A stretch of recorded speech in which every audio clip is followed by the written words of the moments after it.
Hello everyone, welcome to Quantifiers. So students, today I've taken a question on the topic of time and work. A very good question. All of you should give it a try. Solution देखने से पहले. Let me also tell you, अगर आप एक serious cat aspirant हो और आप चाहते हो कि आपको आपके व्हाट्सएप पे ही सारी इंपॉर्टेंट इन्फॉर्मेशन मिलती रहे related to different colleges and different exams, तो प्लीज गूगल फॉर्म फिल कर देना जिसका लिंक डिस्क्रिप्शन में गिवन है.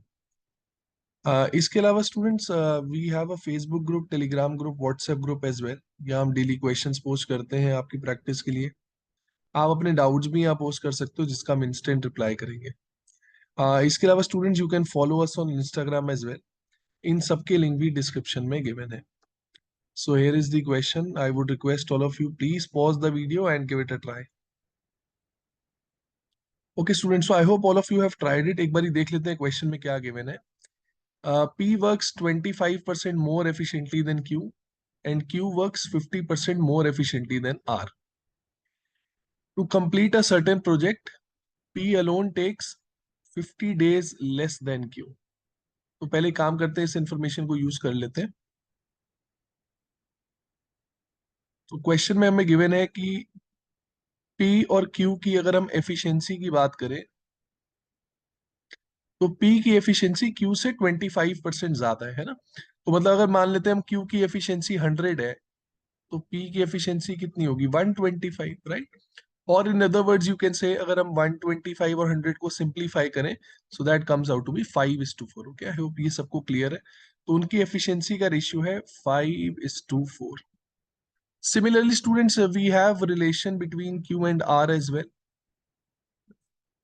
यहाँ उनकी एफिशिएंसी का रेशियो कितना हो जाएगा, Q की एफिशिएंसी R से 50% ज्यादा है. मतलब अगर R की एफिशिएंसी 100 है तो Q की 150 हो जाएगी, राइट. R की 100 है तो Q की 150 हो जाएगी. So if I simplify it I get 3:2. I hope ये पॉइंट सबको क्लियर है यहाँ तक. अब स्टूडेंट्स, अगर हमें P और Q के बीच में रिलेशन पता है, Q और R के बीच में रिलेशन पता है, you can see Q is common to both, है ना. Q दोनों के लिए कॉमन है. आई होप आप सबको पता है कि अगर हमें PQR की एफिशिएंसी निकालनी हो कंबाइन तो कैसे निकालेंगे. P/Q/R. Q दोनों में कॉमन है तो अभी हम क्या करेंगे, will try to make Q same, है ना. Q को दोनों जगह सेम करने की कोशिश करेंगे. So will take a multiple of 4 and 3. Multiple of 4 and 3 is 12. तो इस पूरे को हम 3 से मल्टीप्लाई कर देंगे, राइट. और इस पूरे को हम 4 से मल्टीप्लाई कर देंगे. आई होप ये चीजें आप सबको आती हैं. तो अगर मैं पहले वाले रेशियो को 3 से मल्टीप्लाई करूंगा सो 5 × 3 15, 4 × 3 12, राइट. और इस पूरे को मैं 4 से मल्टीप्लाई करूंगा तो Q की वैल्यू कितनी आ जाएगी, 4 × 3 दैट इज 12. और R की हो जाएगी 4 × 2 that is 8. So this is the ratio of their efficiency, 15:12:8. ठीक है, आई होप सबको यहाँ तक क्लियर है ये चीज. Okay, now let us try to use this information to complete a certain project. Very important. Now listen to me very carefully. To complete a certain project, P alone takes 50 days less than Q.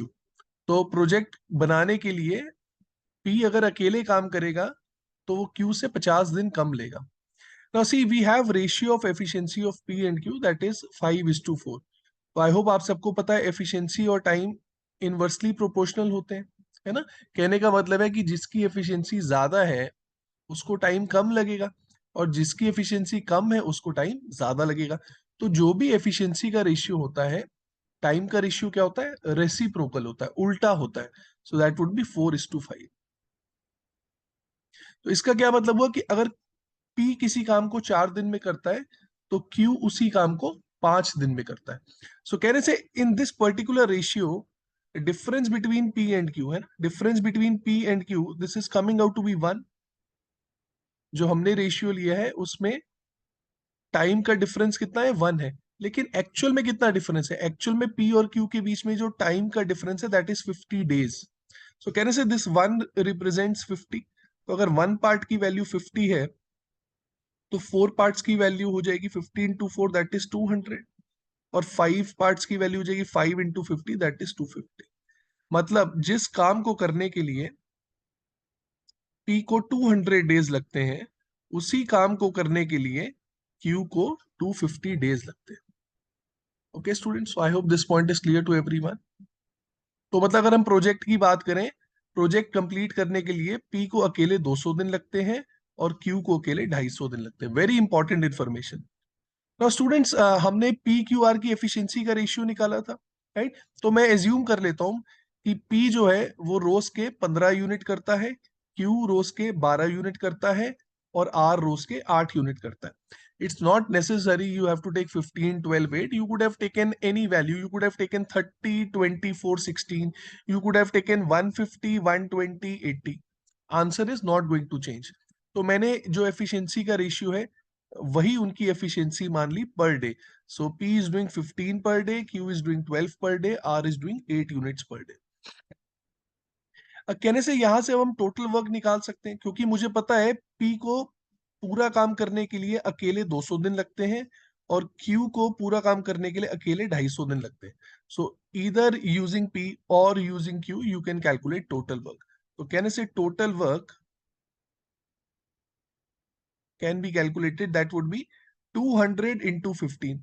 क्योंकि P की efficiency है कि P 15 unit रोज के करता है और P को कितने दिन लग रहे हैं, 200 दिन लग रहे हैं। तो टोटल वर्क कितना हो जाएगा, 200 इंटू 15, दैट इज 3000 यूनिट्स। दूसरा तरीका क्या था, आप टोटल वर्क ऐसे भी निकाल सकते थे, Q is taking 250 days and efficiency of Q is 12। So either if you take 250 into 12, that would also give you 3000 units. तो स्टूडेंट्स, अब हमारे पास टोटल नंबर ऑफ यूनिट्स आ गए हैं, मुझे सबकी एफिशिएंसी भी पता है। Now let us solve it further. Now they are saying for the same project P alone works for 60 days and Q alone works for 125 days. तो अभी 60 दिनों में P कितना काम कर लेगा? In 60 days P will be able to complete 60 into 15, that is 900 units. तो P ने अकेले 900 यूनिट कर लिए। अभी फिर Q आएगा, Q is working for 125 days और Q की एफिशिएंसी कितनी है, 12 units per day. So 125 into 12, right students? So this comes out to be 1500 units. तो कहने से 2400 units are done. 900 unit P ने कर लिए, 1500 क्यू ने कर लिए, तो बचे यूनिट्स आर ने किए होंगे। So from 3000 if I subtract 900 and 1500, so we'll be left with 600 units. अब ये 600 यूनिट्स आर ने किए हैं, क्वेश्चन है आर को कितने दिन लगेंगे। So we know the efficiency of R, that is 8 units. So we'll divide 600 by 8, we'll get the number of days which comes out to be 75. So students, 75 is the correct answer. It's a very good question. यार video पसंद आई हो तो please like कर दिया करो, अच्छा सा comment कर दिया करो, हमें भी काफी मोटिवेशन मिलती है, राइट? इसके अलावा अगर चैनल सब्सक्राइब नहीं किया यार तो वो भी कर लेना। Thank you everyone.